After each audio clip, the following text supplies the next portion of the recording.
আপনার হাতে থাকা ফোনটা কি স্লো কাজ করতেছে? মানে আপনি এক জায়গায় ট্যাপ দিতেছেন অন্য জায়গায় চলে যাচ্ছে? ফোনটা কি হ্যাং করতেছে? তাহলে ভিডিওটা আপনার জন্য। আপনি কি এখন চাচ্ছেন যে ফোনটাকে রেস্টার্ট দিয়ে সেই নতুন অবস্থায় ফিরিয়ে আনতে? তাহলে ভিডিওটা কন্টিনিউ করতে থাকেন। তো ভিউয়ার্স, আজকে আমি আপনাদের সাথে যে বিষয়টা নিয়ে আলোচনা করব সেটা হচ্ছে আপনার হাতে থাকা ফোনটাকে আপনি কিভাবে ফ্যাক্টরি রেস্টার্ট দিবেন। যে রেস্টার্টটা দেওয়ার ফলে কি আপনার ফোনটা একেবারে নিউ হয়ে যাবে, মানে নতুন অবস্থায় আপনি ফোনটা যেরকম কিনেছিলেন ঠিক সেই রকম হয়ে যাবে। তো এটাই কিন্তু আজকের ভিডিওতে আমি আপনাদেরকে একেবারে ক্লিয়ার করে দেব। তো কেউ ভিডিওটা স্কিপ করবে না, সম্পূর্ণ ভিডিওটা মনোযোগ সহকারে কি দেখতে থাকেন। তো আর কথা না বাড়িয়ে মূল আলোচনাটি শুরু করা যাক। আসসালামু আলাইকুম ভিউয়ার্স, আশা করি প্রত্যেকেই অনেক ভালো আছেন। আমি তানভীর চলে আসলাম আপনাদের মাঝে আরো একটি ইন্টারেস্টিং ভিডিও নিয়ে। তো ভিউয়ার্স, আজকে আমি আপনাদেরকে দেখাবো ইনফিনিক্স সেট বা ইনফিনিক্স ফোন আপনি কিভাবে রেস্টার্ট দেবেন।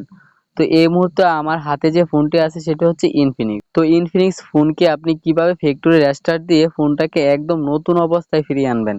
মানে আমার ফোনটা এখন স্লো কাজ করতেছে, তো আমি চাচ্ছি যে ফোনটাকে প্রথম অবস্থায় মানে নতুন অবস্থায় যেরকম কিনছিলাম ওই রকম কাজ করতে। ওই জন্য আমার কি করা দরকার, ফোনটাকে ফ্যাক্টরি রেস্টার্ট দিতে হবে। তো ফ্যাক্টরি রেস্টার্ট আপনি কিভাবে দিবেন দেখতে থাকুন ভিডিওটা। তো প্রথমে আপনাকে আপনার ফোন থেকে যে সেটিংস আইকনটি আছে ওই সেটিং আইকনটির উপর একটা ক্লিক দিতে হবে এবং সেটিংসের ভিতরে প্রবেশ করতে হবে।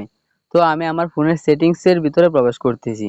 তো সেটিংসে প্রবেশ করা হয়ে গেলে একটু নিচের দিকে যদি স্ক্রল ডাউন করেন তাহলে সবার নিচে দেখতে পারবেন যে সিস্টেম নামের একটা অপশন আছে। তো এই যে সিস্টেম অপশনটা দেখতেছেন, তো এই সিস্টেমটার উপর একটা ক্লিক দিতে হবে।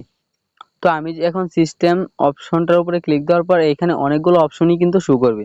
তো আমি এখন চাচ্ছি যে আমার ফোনটাকে রেস্টার্ট দিতে। তো এখন যদি আমি এখানে একটু ভালো করে লক্ষ্য করি তাহলে আবার দেখতে পারবো যে লেখা আছে রেস্ট ফোন। তো এই যে অপশনটা দেখতে পারতেছেন রেস্ট ফোন, এটার উপরে কি আমাদের আরেকটা ক্লিক দিতে হবে। তো রেস্ট ফোনে ক্লিক দেওয়া হয়ে গেলে আবারও এখানে 4টা অপশন শো করতেছে আমার এখানে। এখন এখানে সবার নিচে যে অপশনটা আছে দেখতেছেন, এটার উপরে আপনাদেরকে একটা ক্লিক দিতে হবে, ইরেজ অল ডাটা।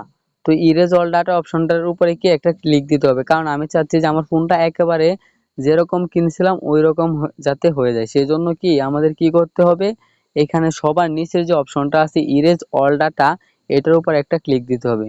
তো এখন যদি আমি ইরেজ অল ডাটার উপরে ক্লিক দিই, তো এখন আমাদের সামনে এখানে অনেকগুলো অপশনই শো করবে।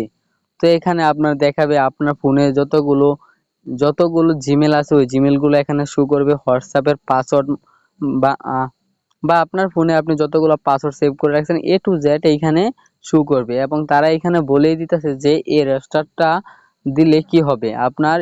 এইখানে তারা বলে দিচ্ছে যে ইওর গুগল অ্যাকাউন্ট, মানে আপনার যে জিমেল এগুলো আছে গুগল অ্যাকাউন্টগুলো আছে ওইগুলো ডিলিট হয়ে যাবে।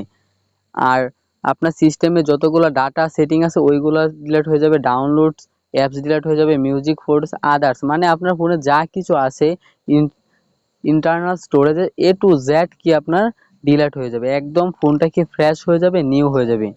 তো বিষয়টা কি আপনারা বুঝতে পারতেছেন?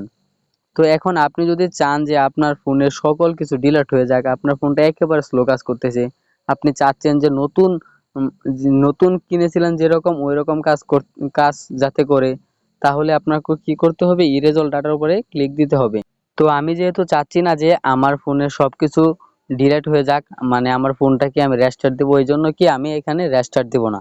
যারা কি রেস্টার্ট দিতে চাচ্ছেন তারা এখানে ইরেজ অল ডাটা অপশনটা আবার শো করবে নিচে, তারাই কি ইরেজ অল ডাটাতে একটা ক্লিক দিবেন এবং আপনার ফোনে সকল কিছু ইন্টারনাল স্টোরেজে যা আছে সবকিছু ডিলিট হয়ে ফোনটা একেবারে ফ্রেশ হয়ে যাবে, নিউ হয়ে যাবে। তো আশা করি বিষয়টা বুঝতে পারছেন, এবং ভিডিওটা যদি আপনার উপকারে এসে থাকে তাহলে অবশ্যই ভিডিওটাতে একটা লাইক একটা কমেন্ট করে যাবেন এবং অন্যকে দেখার সুযোগ করে দিবেন, এবং চ্যানেলটিকে সাবস্ক্রাইব করে পাশেই থাকবেন। ধন্যবাদ।